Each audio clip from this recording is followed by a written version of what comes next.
What's up mga Carbistor? Kamusta, kadiputa? Na-miss nyo ba ako?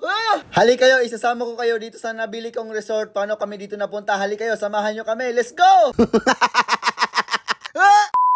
At madaling araw na nga ako gumising dito, no? 2:00 ng madaling araw. At dahil sa sobrang excited ko, hindi na ako nakatulog dyan. At dahil galing ako sa live, ayan, 2:00 nga pala ang aming call time. Dito na kami nagkita-kita sa labas ng aming bahay dito sa Quezon City. Ayan nga si Boston, dala-dala niya ang kanyang bios. Sana all naka-bios at kasama nga pala ang kanyang pamilya. Hindi ko na pinakita sa camera at nasa loob ng sasakyan na yung lumabas. 2:00 nga ang aming call time. Grabe, hindi na nga ako nakatulog. Grabe, ang sakit na nga ng ulo ko dyan sa sobrang excited.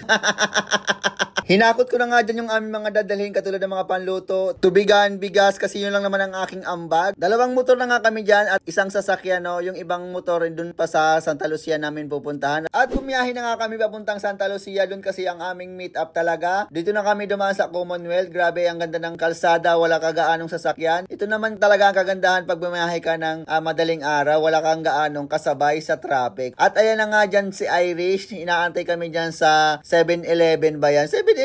Diyan kami habang inaantay namin yung iba. Sana wag umulan kasi medyo masama ang talaga ang panahon. Sabi ko nga sana pumabor sa amin ang panahon. Sabi ko nga dyan, Lord, kahit na pauwi na lang kami ulanin. Ayan nga, maya-maya nga dumating na dyan si Jeren at si paring Rodan kasama ang kanilang mga misis. At dilipat nga namin dito sa sasakyan yung iba naming mga gamit kasi yung iba talaga overloaded na doon sa motor. Maya-maya nga umuulan na dyan nung nararamdaman na namin yung ambon. Pero akala namin tutuloy-tuloy talaga ang ulan. Pero salamat Lord, hindi talaga tumuloy ang ulan. Ayan, pagkatapos nga namin dyan magkaipon-ipon at alam na at handa na ang lahat. Ayan, nagpagasolin na nga muna kami dyan saglit. At ayan na, let's go!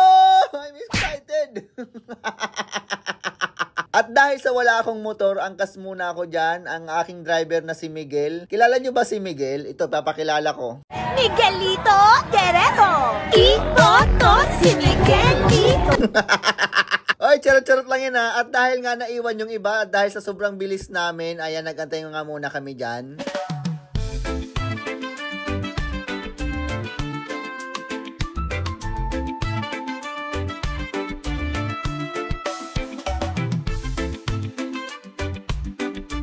At dahil sumisinag na ang araw, ayan, napakaganda. Ito yung pinakamasarap, no, yung nag-aagaw yung liwanag at dilim. At dahil chill ride lang kami dyan, ayan, dinanamnam ko talaga yung napakasariwang hangin, napakagandang kapaligiran, ayan, napakagandang kalsada.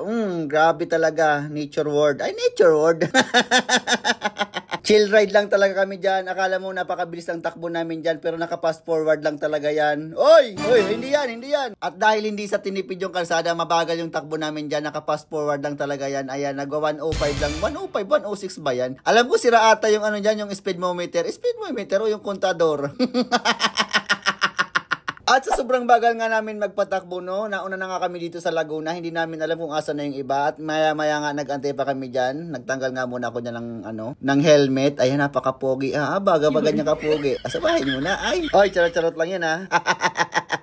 At napatigil nga kami sa bandang lugar na to. Hindi ko alam kung saan to banda. Basta alam ko lugar na to. Ay, naantay nga namin yung bios kasi nahuli siya. Maya-maya nga may dumaan dyan na pandesal. Bumili na muna kami habang nag-aantay kami ng bios niton. At tinawagan nga namin siya dyan kung asan siya banda. Sabi niya nakakalagpas niya lang ng Red Doors. Ng Red Doors? Sabi ko mag-inom ka na lang kaya dyan.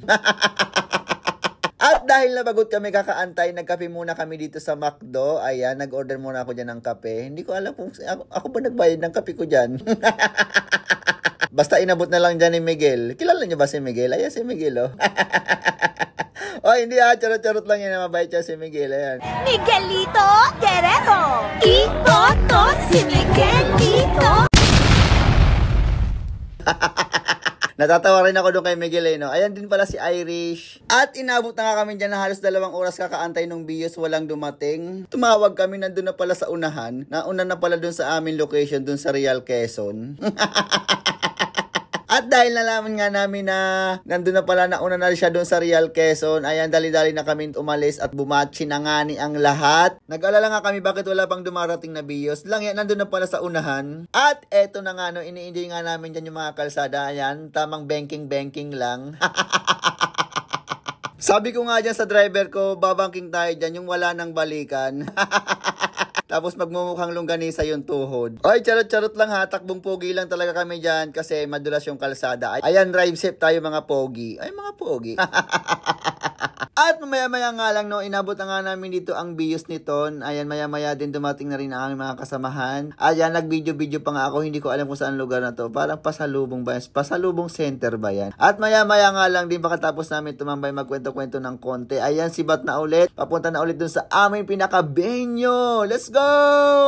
Alam nyo ba mga ka-RB, masarap talaga mag-race, lalo na pag marami kayong magkakasama. At nai-enjoy mo talaga yung kalsada habang may kakausap or may kakwentuhan. Kasi di ba minsan kailangan natin mag-relax-relax kasi minsan kung puro lang naman tayo trabaho, baka mamaya mamatay na lang tayo bigla kakatrabaho. Hindi pa tayo nakakapag-enjoy ng ating sahod, di ba? O kahit nakakapiranggot. Sabi ko nga, hindi naman kailangan ng sobrang dami ng pera para makapag-enjoy, di ba? Aanin mo yung napakaraming pera kung wala ka naman paglalagyan or paglalaanan. Hindi mo naman talaga yan madadala sa kamatayan. Oo, kailangan talaga natin ng pera para dun sa pang-araw-araw natin o pang-suporta sa ating pamilya para tayo mabuhay. Ang akin lang naman, hindi nyo na talaga kailangan magnakaw ng kaban ng bayan. Ay, kaban ng bayan. Nadamay pa nga ni. Ang akin lang naman mga ka-RB store, lumaban tayo ng patas, kumuha lang tayo ng sapat ayon sa ating pangangailangan. Huwag na yung sobra-sobra. Hindi naman natin yung madadala pag tayo siningil na. Ang bilangin natin, wag yung pera. Bilangin natin kung gano'ng karami ang nagawa nating kabutihan sa ating kapwa. O siya, pa-comment nga sa comment section kung saan na nakarating ang video na to. At pag tinapos mo to, may ibibigay ako sa'yo. At pagkarating nga namin dito sa Real Quezon, inasikaso ko nga itong mga lulutuin. Inuna ko nga rin itong pangbulalo. Papakuluan ko siya kasi medyo matagal siya pakuluan. Mabuti na nga lang dito si Jeren at yung asawa ni Jeren na si Steve. Nakapaghanda na ng mga kakainin o yung iba ready to eat na talaga. Nagluto na rin siya dyan ng toge. Tapos yung iba ready to cook na lang talaga. Tapos gumawa na rin pala dyan si Steve na mga barbecue. Kaya kumbaga magpapaningas na lang ng apoy. Hindi na magtuhog-tuhog sa steak kasi masyado pang matagal yun at maraming oras yung kakainin, lalo na isang araw lang tayo dito. O buong maghapon lang ako. Ayun na nga, inaasikaso ko na nga dyan yung gagawing bulalo. Nagbibiro pa nga ako dyan, sabi ko ito yung resort ko na nabili.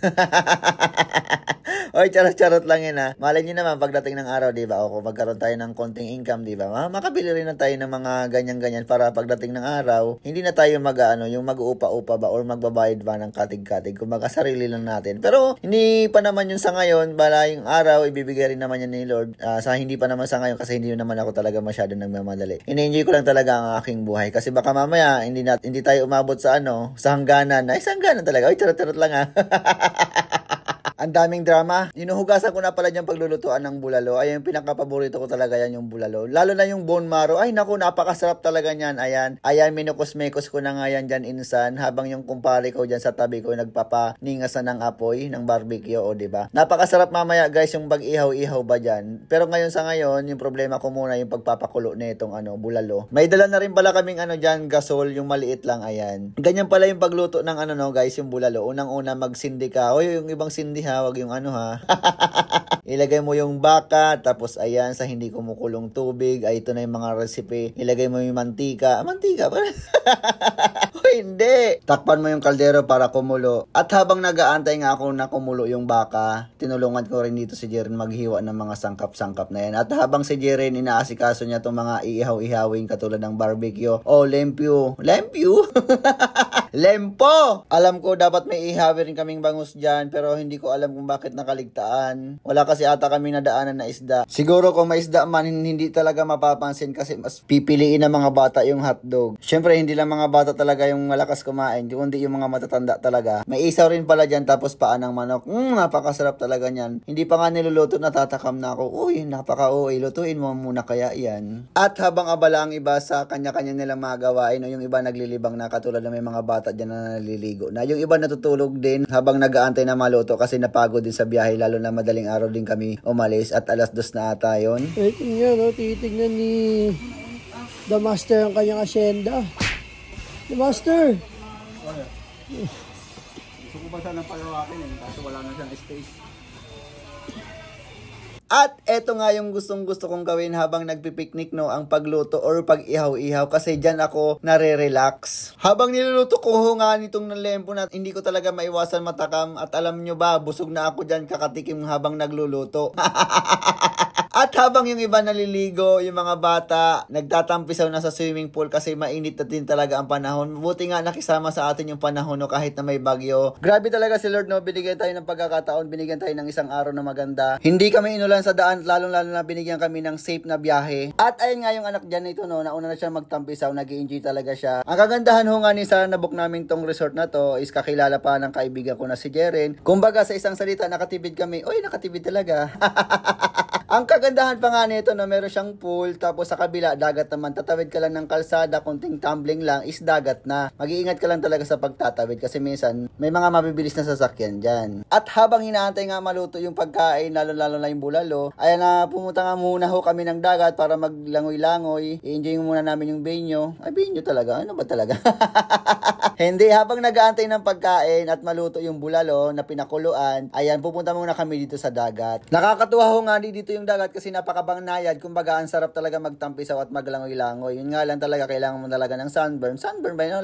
Lotion ba yung tawag doon? O hindi, lotion ba? At pagkatapos nga namin magtampisaw sa dagat, ito naman yung bubungad sa akin na napakasarap na bulalo.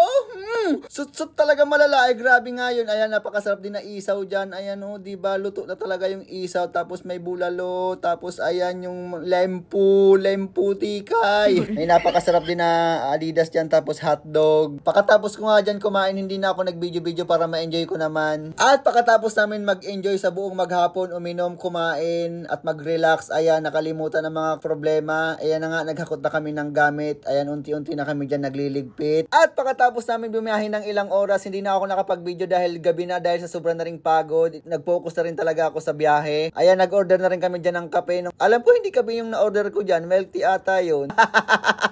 At pagkatapos nga namin dyan umorder ng milk tea ng mainom, nahuli na nga yung pizza dyan. No, pizza ba yung nahuli dyan? At pagkatapos nga namin uminom ng milk tea at kumain ng papizza ni James, sumibat na nga kami at dahil gabi na. O siya, kung umabot ka sa dulo ng video na to, palambing naman ako, pa-share and papalo na rin ako sa akin para makagawa pa ako ng maraming vlog katulad nito. Sana nag-enjoy kayo. Maraming salamat. Mwah! Sabi daw.